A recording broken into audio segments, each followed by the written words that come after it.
Fundamental அனலைசிஸோட part 1 வீடியோவில் எப்படியெல்லாம் analyse பண்ணுறது, அதாவது ஃபினான்ஷியல் ரிப்போர்ட்டு, பேலன்ஸ் ஷீட்டு இது மூலமாக அனலைஸ் பண்ணலான்னு பார்த்துருந்தோம்.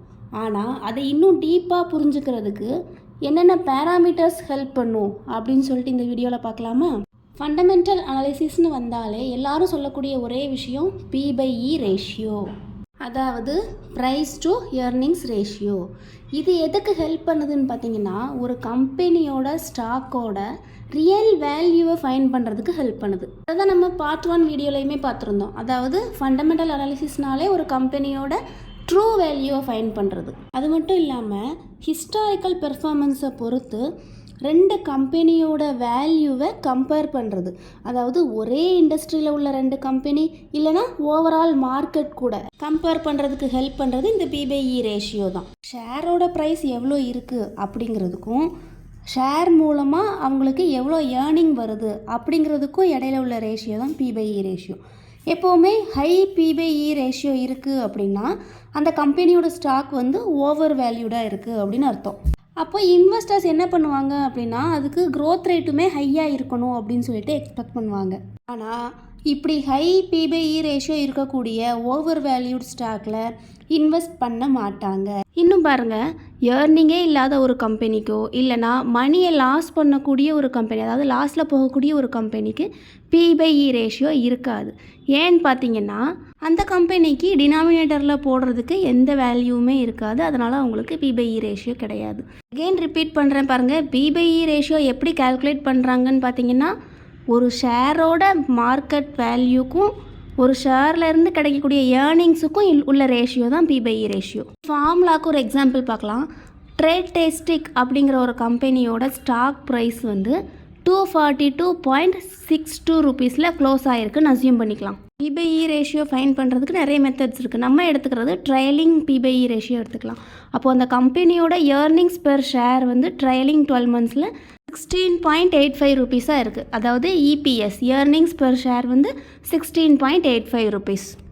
இதை நம்ம அந்த ஃபார்முலாவில் போட்டு கால்குலேட் பண்ணோன்னா 242.62 divided by 16.85 is equal to 14.40 rupees. அப்போது இந்த ட்ரேடெஸ்டிக் கம்பெனியோட P/E ரேஷியோ வந்து 14.40. இன்வெஸ்டர்ஸ் என்ன சொல்லுவாங்கன்னு பார்த்தீங்கன்னா, P/E ரேஷியோ கம்மியாக இருக்கக்கூடிய ஒரு கம்பெனியோட ஷேரில் இன்வெஸ்ட் பண்ணுறது தான் பெட்டர். ஏன்னா அதுதான் நம்ம வந்து கம்மியாக பே பண்ணால் போதும். முன்னாடியே சொன்ன மாதிரி தான், P/E ரேஷியோ கம்மியாக இருந்தால் அது அண்டர் வேல்யூட், அதிகமாக இருந்தால் ஓவர் வேல்யூட். P/E வந்து 20க்கு கீழே இருக்குது அப்படின்னா அதுதான் உங்களுக்கு ஒரு நல்ல இன்வெஸ்ட்மெண்ட் ஆப்பர்ச்சுனிட்டிஸை ப்ரொவைட் பண்ணும். அதாவது P/E ரேஷியோ 20க்கு கீழே இருக்கணும். இது ஒரு நல்ல எக்ஸாம்பிளோட பார்க்கலாமா? ஃபஸ்ட்டு டாடா ஸ்டீல் எடுத்துக்கலாம். டாடா ஸ்டீலோட P/E ரேஷியோ பாருங்கள் 11.9 இருக்குது. மார்க்கெட்டே தெரியாத ஒரு ஆள்கிட்ட போய் டாடா ஸ்டீலில் இன்வெஸ்ட் பண்ணலாமா அப்படின்னு கேட்டிங்கன்னா கண்டிப்பாக பண்ணலாம் அப்படின்னு தான் சொல்லுவாங்க. அது மாதிரி இங்கே P/E ரேஷியோவுமே 11.9 தான் இருக்குது. இதை வந்து இன்னொரு ஸ்டீல் செக்டார் சார்ந்த ஒரு கம்பெனியோட கம்பேர் பண்ணி பார்க்கலாம். பாருங்கள், JSW ஸ்டீல் லிமிடெட் இதில் பார்த்தீங்கன்னா அதோட குவாலிட்டி ஸ்கோர் கார்டு பாருங்கள். ப்ரைஸ் அட்ராக்டிவாக இருக்குது, growth good, quality good, management good. Even Tata ஸ்டீல்லையுமே ப்ரைஸ் அட்ராக்டிவ், க்ரோத் எல்லாமே சேம் அதே மாதிரி தான் இருக்குது. ஆனால் JSW ஸ்டீலோட P/E ரேஷியோ பாருங்கள் 41.31. அதாவது ரொம்பவே அதிகமாக இருக்குது. நம்ம எவ்வளோ இருக்கலான்னு பார்த்துருந்தோம், 20க்கு கீழே இருக்கலான்னு பார்த்துருந்தோம். டாடா ஸ்டீலில் P/E ரேஷியோ 11.9 இருக்குது, 20க்கு கீழே இருக்குது. ஆனால் JSWவில் 41.31. கம்பேரிட்டிவ்லி டாடா ஸ்டீல் தான் பெட்டராக இருக்குது நமக்கு. ஃபண்டமெண்டல் அனாலிசிஸில் இன்னொரு கீ பாயிண்ட் இருக்குது பாருங்கள், P/B ரேஷியோ. P/E ரேஷியோக்கு ரைட் சைடில் செக்டார் P/E அப்படின்னு சொல்லிட்டு ரெண்டுலேயுமே 23.58ங்கிற ஒரு வேல்யூ இருக்குது. அது வந்து ஸ்டீல் செக்டருக்கு காமனான ஒரு வேல்யூ. அதனால் அதை பற்றி நீங்கள் பெருசாக எதுவும் யோசிக்க தேவையில்லை. நம்ம வந்து இப்போ P/B ரேஷியோனா என்னென்னு பார்க்கலாமா? P/B ரேஷியோ அப்படின்னா ப்ரைஸ் டு புக் ரேஷியோ. அதாவது ஒரு இண்டஸ்ட்ரியோட மார்க்கெட் கேபிட்டலைசேஷனுக்கும் அதோட புக் வேல்யூக்கும் உள்ள ரேஷியோ தான் P/B ரேஷியோ. அதாவது புக் வேல்யூனா ட்ரூ வேல்யூ இல்லைனா ரியல் வேல்யூ. அதாவது ஒரு கம்பெனியோட பேலன்ஸ் ஷீட்டு, பிஸ்னஸ்ஸு, பெர்ஃபார்மன்ஸு அதை பொறுத்து வரக்கூடிய ட்ரூ வேல்யூ. இந்த P/B ரேஷியோ வந்து எப்படி மெஷர் பண்ணுறாங்க பாருங்கள், ஒரு மார்க்கெட்டோட வேல்யூ, அதாவது கம்பெனியோட வேல்யூக்கும் அதோட புக் வேல்யூக்கும் இடையில உள்ள ரேஷியோன்னு சொன்னேன். அப்புறம் பாருங்கள் market value of equity. Market value வந்து typically higher than the book value of a company stock. அதாவது ஒரு கம்பெனி ஸ்டாக்கோட புக் வேல்யூவை விட ஈக்விட்டி தான் டிப்பிக்கலி ஹையராக இருக்கும். நெக்ஸ்ட் பாயிண்ட் பாருங்கள், P/B ratio is used by investors to identify potential investment. அதாவது P/B ரேஷியோ எதுக்கு யூஸ் ஆகுது? இன்வெஸ்டர்ஸ் வந்து பொட்டன்ஷியல் இன்வெஸ்ட்மெண்ட்டை ஐடென்டிஃபை பண்ணுறதுக்கு யூஸ் ஆகுது. P/B ரேஷியோ 1க்கு கீழே இருக்கக்கூடிய ஸ்டாக்ஸ் மட்டும்தான் சாலிட் இன்வெஸ்ட்மெண்ட்டாக கன்சிடர் பண்ணப்படுது. ஒரு நல்ல P/B ரேஷியோ வந்து ஒரு பிஸ்னஸுக்கும் அதோட இண்டஸ்ட்ரிக்கும் ரிலேட்டிவாக இருக்கும். P/B ரேஷியோ எப்படி கால்குலேட் பண்ணுறதுன்னு பார்க்கலாம். P/B ரேஷியோனா என்னது பார்த்தோம்? ஒரு ஷேரோட மார்க்கெட் ப்ரைஸுக்கும் அந்த ஷேரோட புக் வேல்யூக்கும் இடையில உள்ள ரேஷியோ தான் P/B ரேஷியோன்னு பார்த்தோம்.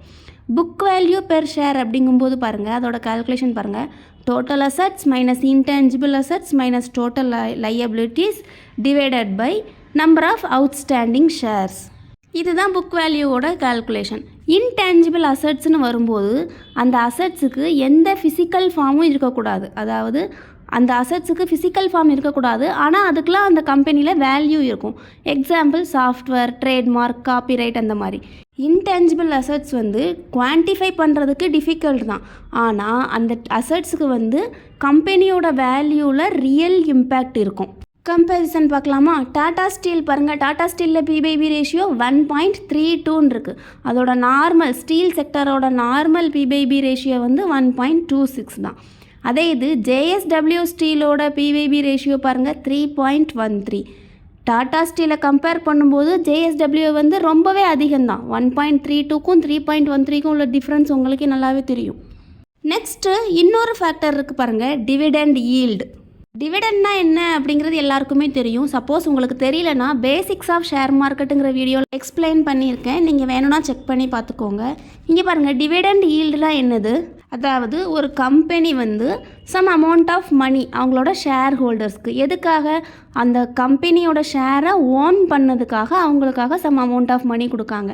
எப்படி கொடுக்காங்க? அவங்களுக்கு இருந்து வரக்கூடிய ப்ராஃபிட்டில் சம் பர்சன்டேஜ் ஷேர் ஹோல்டர்ஸுக்கு டிவிடெண்டாக கொடுக்குறாங்க. இதுதான் டிவிடெண்ட். மெச்சூர் கம்பெனிஸ் வந்து நிறைய இன்வெஸ்டர்ஸை அட்ராக்ட் பண்ணுறதுக்காக டிவிடெண்ட்ஸ் கொடுக்குறாங்க. அப்போது எதுக்காக டிவிடெண்ட் கொடுக்குறாங்க? இன்வெஸ்டர்ஸ் அட்ராக்ட் பண்ணுறதுக்காக. எப்போவுமே டிவிடெண்ட் வந்து அதிகமாக கொடுக்குறாங்க அப்படிங்கிறதுக்காக அவங்களுக்கு இன்வெஸ்ட்மெண்ட் ஆப்பர்ச்சுனிட்டிஸ் அதிகமாக இருக்குதுங்கிறது இல்லை, அது நல்ல கம்பெனி அப்படிங்கிறதும் இல்லை. அதில் ஒரு சில நேரங்கள் ட்ராப் ஆகிறதுக்கு கூட வாய்ப்பு இருக்குது. ஏன்னா dividend yield of a stock may be elevated as result of declining stock price. அதாவது அந்த ஸ்டாக்கோட ப்ரைஸ் வந்து ஃபால் ஆகிறதுக்கும் வாய்ப்பு இருக்குது. ஸோ அதில் கேர்ஃபுல்லாக இருக்கணும். டிவிடெண்ட் ஈல்டு எப்படி கால்குலேட் பண்ணுறாங்கன்னு பாருங்கள். Annual dividends per share divided by price per share. இப்போ டிவிடெண்ட் ஈல்டு வந்து நம்ம பார்த்த ஸ்டாக்கில் எந்த மாதிரி இருக்குதுன்னு பார்க்கலாமா? டாடா ஸ்டீலில் பாருங்கள் 2.42 இருக்குது. அதாவது 148-149 ருபீஸ்க்கு 2.42% டிவிடெண்டாக கிடைக்கும். அதாவது 150 ஒர்த்து உள்ள ஒரு ஸ்டாக்குக்கு 2.42% டிவிடெண்டாக கிடைக்கிது டாடா ஸ்டீல் பொறுத்த வரைக்கும்.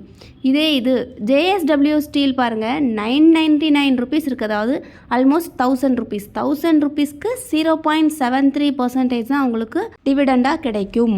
பேசிக்காக இந்த மாதிரி தான் ஃபண்டமெண்டல் அனலைசிஸ் பண்ணுறது. இந்த கீ மெட்ரிக்ஸ்லாம், அதாவது P/B ரேஷியோ, இந்த மாதிரி ஒவ்வொரு விஷயங்களையுமே நீங்கள் வந்து கால்குலேட் பண்ண வேண்டிய அவசியம் இல்லை. ஏதாவது ஒரு ப்ரோக்கரேஜ் மூலமாக போகிறீங்க அப்படின்னா அவங்களே இதற்கான எல்லா அப்டேட்டுமே வச்சுருப்பாங்க. இது போகவும் உங்களுக்கு இந்த ஃபண்டமெண்டல் அனலிசிஸில் ஏதாவது டவுட்ஸ் இருக்குது அப்படின்னா நீங்கள் தாராளமாக வாட்ஸ்அப் கான்டாக்ட் பண்ணுங்கள். உங்களோட ஃபீட்பேக்கை கமெண்ட் பண்ணுங்கள். தேங்க்யூ.